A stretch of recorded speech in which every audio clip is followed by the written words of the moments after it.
Hello everyone, salt academy के current affairs session में आपका स्वागत है। आज के सेशन में एनवायरनमेंट से रिलेटेड कुछ टॉपिक लेकर आए हैं। फर्स्ट आपका मुक्तश्री है। मुक्तश्री एक राइस वैरायटी है, एक आर्सेनिक पॉइजनिंग को कम करने के लिए एक राइस वैरायटी है। ऐसी राइस वैरायटी है जो कि जहाँ पे ग्राउंड वाटर में आर्सेनिक की मात्रा ज़्यादा हो, तो जब ग्राउंड लेवल में आर्सेनिक की मात्रा ज़्यादा होगी तो वो आपके फूड चेन में आ जाएगा। फूड चेन में आर्सेनिक आने के बाद वो आपकी बॉडी में और सारे अलग अलग नेगेटिव इफ़ेक्ट पैदा कर सकता है, जैसे कि diabetes, cardiovascular disease, skin lesion, skin cancer, बहुत सारी डिजीज़ आ सकती हैं आपकी बॉडी में। तो आर्सेनिक पॉइजनिंग यानी एक जो परमिजिबल लिमिट है आर्सेनिक की, WHO ने जो डिफ़ाइन की है 0.01 mg पर लीटर या फिर 10 माइक्रोग्राम पर लीटर, वो उससे एक्सीड नहीं होनी चाहिए, उससे बढ़नी नहीं चाहिए।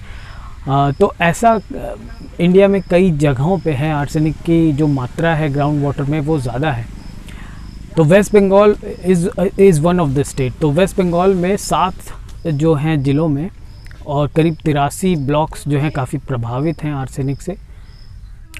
वेस्ट बंगाल के कुछ ज़िलों में जैसे नदिया, 24 परगना, बर्धमा, मुर्शिदाबाद, इन जगहों पे ट्रायल किया गया है इस राइस की जो वैरायटी है, पैडी की यानी धान की एक किस्म की फसल है जो डेवलप की गई है। ये डेवलप की गई है राइस रिसर्च इंस्टीट्यूट चिंसुरा, जो कि वेस्ट बंगाल एग्रीकल्चरल डिपार्टमेंट के अंदर आता है, और लखनऊ, ये जॉइंट इनिशिएटिव है ये वेस्ट बंगाल का और जो नेशनल बोटानिकल इंस्टीट्यूट लखनऊ है, इन दोनों ने मिलकर ये रिसर्च किया है। इसमें ये जो किस्म जो है पौधे की डेवलप की गई है, ये पैडी यानी राइस का जो ऐसा किस्म है जो कि जो ग्राउंड वाटर में आर्सेनिक की मात्रा जो ज़्यादा है उसको अब्जॉर्प्शन में वो नहीं रखेगा, सभी न्यूट्रिएंट्स अब्जॉर्ब करेगा लेकिन आर्सेनिक को नहीं करेगा। तो इस तरह से आर्सेनिक का अब्जॉर्प्शन बहुत बिल्कुल नेग्लिजिबल होगा। तो इससे क्या होगा कि आपके फूड में ये नहीं आएगा।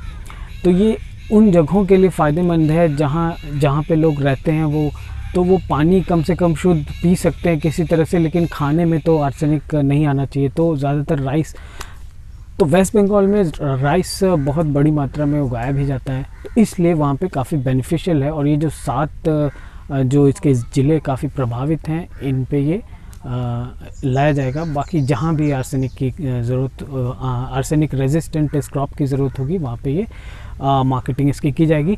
मुक्तश्री इसका नाम है, इसका एक्चुअल जो नेम है IET 21845 है, और WHO ने इसकी जो लिमिट बताई है ये 0.01 mg पर लीटर है।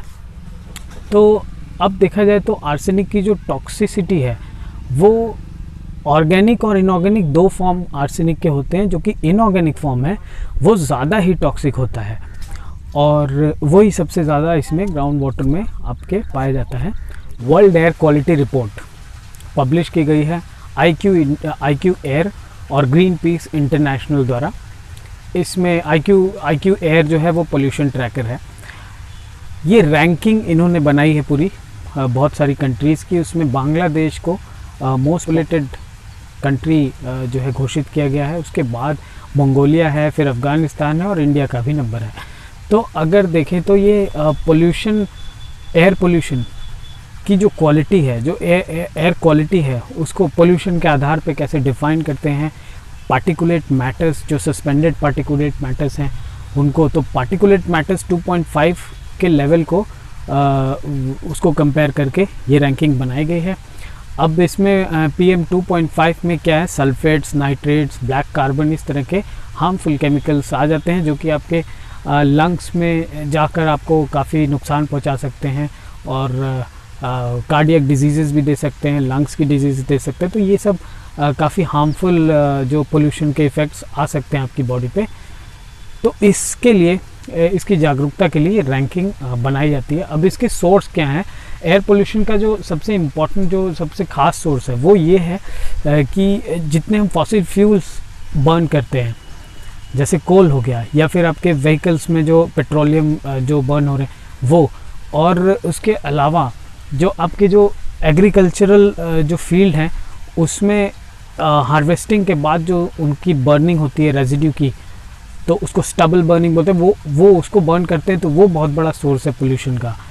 और इसके अलावा रोड पे जो डस्ट होती हैं, रोड डस्ट, और कई सारे और भी बर्निंग के, जैसे कि आपकी कोई चिमनी है, पावर प्लांट है, उससे जितने भी पोल्यूटेंट्स निकल रहे हैं वो सारे तो एयर में ही जा रहे हैं। तो हमारा जो एटमॉस्फेयर है वो पूरी तरह पोल्यूटेड हो जाता है। उस तरह से अगर देखा जाए तो किस कंट्री में सबसे कम इसको रोकने के लिए प्रयास किए जा रहे हैं, ये पता चलता है इन रैंकिंग्स के द्वारा। मैटर जो होते हैं वो एरोजॉल्स होते हैं, यानी बहुत स्मॉल छोटे छोटे पार्टिकल्स होते हैं, सॉलिड पार्टिकल जो एयर में सस्पेंडेड होते हैं। तो ये सस्पेंडेड पार्टिकल्स जो हैं वो आपके इनहेल करते समय आपके बॉडी में आ जाते हैं और फिर वो आपके लंग्स को नुकसान पहुंचा सकते हैं, कार्डियोवैस्कुलर डिजीजेस दे सकते हैं, और भी सारी प्रॉब्लम्स आपकी बॉडी में आ सकती हैं।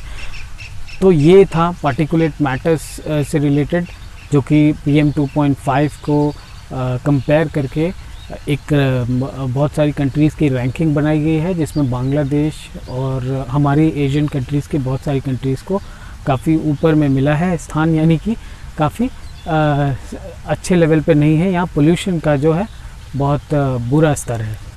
Urban heat island, urban heat island क्या होता है? एक ऐसा टर्म है जिसमें कि एक पर्टिकुलर रीजन, कोई ख़ास लोकेशन अर्बन टाउन में या अर्बन कोई ऐसी जगह जहाँ पे पॉपुलेशन काफ़ी डेंस हो, सघन आबादी हो और वहाँ ह्यूमन एक्टिविटीज़ बहुत होती हों, लेकिन अगर देखा जाए तो वहाँ पे मकानों की संख्या बहुत ज़्यादा हो, सड़कें हों, कंक्रीट बहुत हो, पेड़ पौधे कम हो ही ना, या तो इस तरह की जगह उसको बोलते हैं अर्बन हीट आइलैंड। आइलैंड आप जानते हैं एक छोटी सी जगह होती है बहुत बड़े समुंदर में, यानी एक इसका कॉन्सेप्ट ही इस तरह से बनाया गया है कि अर्बन हीट आइलैंड यानी कि वो जो पर्टिकुलर अर्बन एरिया है वो अपने सराउंडिंग जो रूरल एरियाज़ हैं उनसे टेम्परेचर में 2 डिग्री कम से कम ज़्यादा होगा वहाँ टेम्परेचर। और इसका सबसे प्रमुख कारण ये होता है कि जो हमारी सनलाइट है, जैसे मुझे अफेक्ट कर रही है, अभी बहुत ज़्यादा गर्मी है यहाँ, तो ये जो सनलाइट है वो कंक्रीट, सड़कें, जो दीवारें हैं, इन सब से अब्जॉर्ब होती है। लेकिन क्या करती हैं कि अब्जॉर्ब तो कर लेती हैं लेकिन वो रिलीज़ नहीं करती टाइम से, यानी बहुत डिले रिलीज़ होता है। उसकी वजह से हीट वहाँ अच्छी खासी बनी रहती है। जबकि अगर रूरल एरियाज़ में देखें तो यहाँ पेड़ पौधे ज़्यादा होते हैं, तो इनमें ट्रांसपीरेशन की एक जो प्रोसेस होती रहती है, जो ट्रांसपीरेशन होता है वो पौधों से पानी धीरे धीरे निकलता है, वो उनके टेम्परेचर कंट्रोल का एक प्रोसेस होता है प्लांट्स में, पौधों में, घास, पेड़ पौधे जितने भी, तो रूरल एरियाज़ में ये बहुत ज़्यादा पाए जाते हैं। तो उसकी वजह से यहाँ का टेम्परेचर जो कि है वो काफ़ी हद तक काफ़ी लेवल में बना रहता है, कम होता है टेम्परेचर अर्बन सिटीज़ के मुकाबले। तो इसलिए जो अर्बन जो आइलैंड्स हैं, जो हीट आइलैंड्स हैं, उनका टेम्परेचर रूरल, अपने सराउंडिंग रूरल रीजन से 2 डिग्री कम से कम 2 डिग्री ज़्यादा रहता है।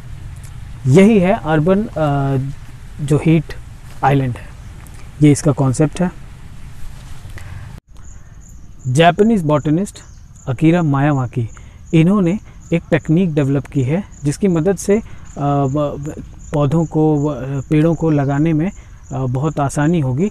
जो अर्बन रीजन या फिर ऐसी बंजर भूमियाँ जिन पे पेड़ पौधे नहीं हैं, उनको जंगल की तरह ग्रो करने के लिए इन्होंने एक टेक्निक डेवलप की है और बहुत कम समय में और बहुत तेज़ी से ये जंगल ग्रो करते हैं। जैसे कि अगर किसी जगह नॉर्मल 200 से 300 साल लगते हैं किसी जंगल को डेवलप करने में, तो ये 20 से 30 साल में ही बहुत तेज़ी से डेवलप हो जाएगा।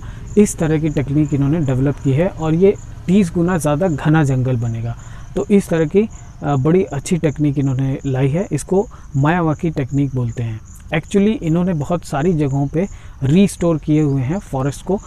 जब जैसे डिज़ास्टर के टाइम पे वहाँ की जो वेजिटेशन ध्वस्त हो गई, या कोस्टल रीजन में जो वेजिटेशन है वो उनको नुकसान हुआ है, तो उनको रिस्टोर करने में मायावाकी ने काफ़ी हेल्प की है और ये अपनी टेक्निक से इन्होंने बहुत अच्छे लेवल पे बड़े घने जंगल डेवलप किए हैं। आई होप आपको मेरा ये वीडियो पसंद आया हो, क्योंकि ये कुछ डिफरेंट लोकेशन पे था और मैंने एनवायरनमेंट को ध्यान में रखते हुए ये कुछ टॉपिक्स सेलेक्ट किए थे।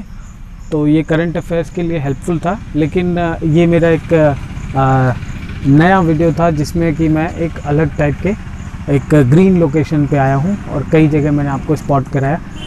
तो आई होप आपको पसंद आया हो। चैनल अगर आपने सब्सक्राइब नहीं किया है तो कर लीजिए और वीडियोस देखते रहिए, लाइक किया करिए। अगर उसमें कुछ सजेशन देना हो, आपको कोई टॉपिक अपने लिए कुछ करना हो तो मुझे कमेंट में लिख दीजिए। Thank you.